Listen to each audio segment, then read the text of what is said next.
हा हा हा म्हणजे फॅन्टा मिरिंडा झक मारेल अशा लेवलची चव या सोड्याची होती. दुपारच्या उन्हामध्ये अमृत वाटतं हे. ही सोड्याची फॅक्टरी आहे, पण इथे सुद्धा सोडा मिळतो आणि हा डिस्ट्रीब्यूट होतो नाशिकच्या वेगवेगळ्या भागांमध्ये. यांचे आउटलेट्स पण आहेत नाशिकमध्ये. राऊत सोडा 1947 पासून ते खूप साऱ्या व्हरायटी दिसत आहेत सोड्याच्या. एक मिनिट, लेमन सोडा आणि लिंबू सोडा त्यात काय फरक आहे दोन्हीमध्ये?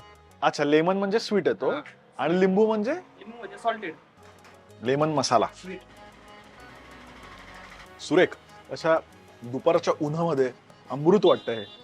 खूपच रिफ्रेशिंग. आता दुसरा जो आहे तो पण ट्राय करायचा मला, लेमन मधला.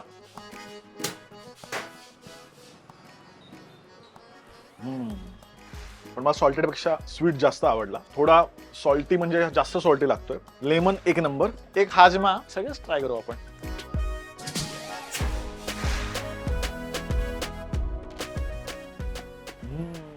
जनरली हाजमा फ्लेवर जो असतो ना, म्हणजे खूप जास्त स्ट्रॉंग असतो आणि हाजमाला गोळी लिक्विड फॉर्म मध्ये प्याल्यासारखं वाटतं, पण हा तसा नाहीये.